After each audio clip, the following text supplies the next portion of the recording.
the most important story.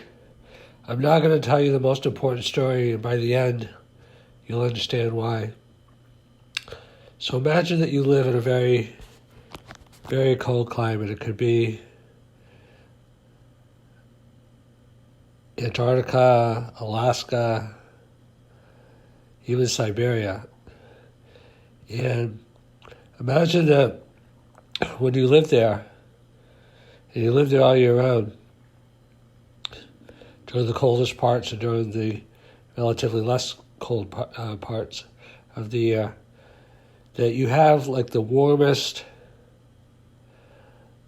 clothing known to humankind. So you can be outdoors for hours at a time, and you're not warm, but you're not cold. You're kind of like in between, because it's like the warmest clothes in the world. But it's still really cold. But, you could be outdoors for, even most of the day, but not super comfortable, but, enough to survive. And imagine that at night there's no igloo, there's no regular housing. All you have is a tent with a floor so that you can sleep someplace dry, but you have to keep on all your warmest clothes that you have in the world. Like all those layers, otherwise you'll freeze to death. There's no electric heater, there's no electricity, and there's nothing else to keep you warm except your clothing.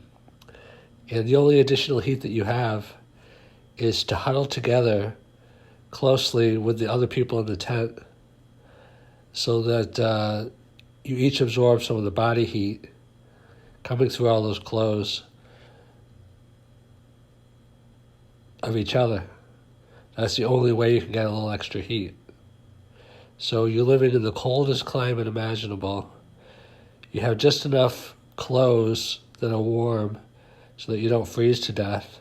You're not really comfortable, but you're not really uncomfortable. You're kind of like in between the border of comfortable and uncomfortable at the same time.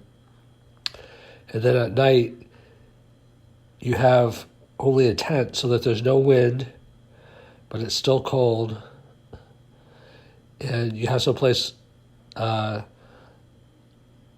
not wet to sleep, because there's like a little barrier, like a few layers of tent on the floor. And the only extra heat that you have is the heat that you can generate by cuddling up with the other people in the tent. Now that story is a true story because that story is your life, and that story is my life. And that story is the life of everybody that has chosen to come to this planet we call Earth.